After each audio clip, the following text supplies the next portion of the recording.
మీ మహాకృపను బట్టి వందనాలు చెల్లిస్తూ ఉన్నాం నాయన. ప్రభా, మా జీవితంలో గొప్ప కార్యాలు మీరు జరిగించారు. మిగిలిపోయినవి కొన్ని ఉన్నాయి ప్రభా. మిగిలిన శేషము కొరకు ప్రభా,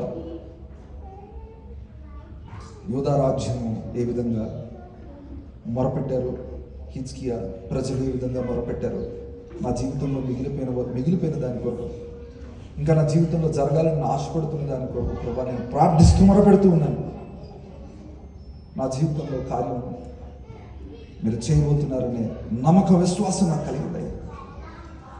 జీవితంలో ఇంకెన్ని ఏ పరిస్థితులు వచ్చినా ప్రభా, ఈ విశ్వాసంలో నుండి, ఈ నమ్మకంలో నుండి నేను బయటికి రాకుండానట్లు మీ ఆత్మ సహాయాన్ని నాకు నిండుగా అందించండి ప్రభా. చేరి వచ్చిన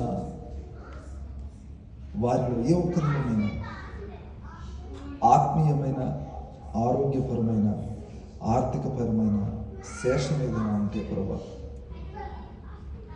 దాని కొరకు ఈరోజు మేము పెట్టిన మొర మీరు ఆలకించి జవాబును దయచేయండి.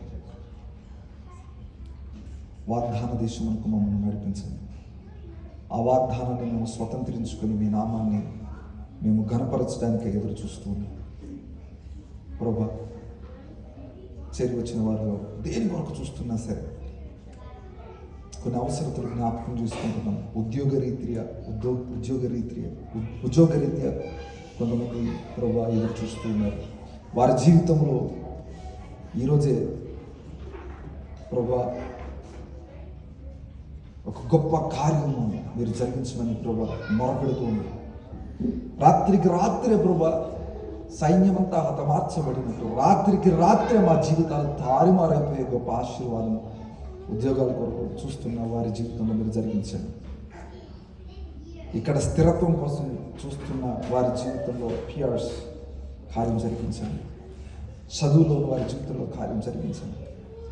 ఆరోగ్యపరమైన శేషం ఏదైనా ఉంటే ప్రభు దాన్ని తీసివేసి తొలగించి సంపూర్ణమైన ఆరోగ్యవంతులుగా చేయండి. ఆత్మపరమైన శేషం ఏదైనా ఉంటే ఆత్మీయంగా ప్రార్థన జీవితంలో నలిగిపోతున్నారేమో, ప్రార్థన పాటలలో నలిగిపోతున్నారేమో ప్రభు, లేదా విశ్వాసంలో స్థిరులుగా ఉండలేకపోతున్నారేమో, మిగిలిన శేషము కొరకు ఈరోజు మేము హెచ్చుగా ప్రార్థించామని నమ్ముతూ ప్రభు అందులో ఒక గొప్ప కార్యం మీరు జరిగించండి ప్రభు. అలాగే ఆర్థికపరమైన శేషం ఏదైనా ఉంటే ప్రభు, ఆర్థికపరంగా ఇబ్బంది పెడుతూ ఉంటే, బయటకు చెప్పుకోలేక ఇబ్బంది పెడుతూ ఉంటే ప్రభు ఒక గొప్ప కార్యం జరిగించండి.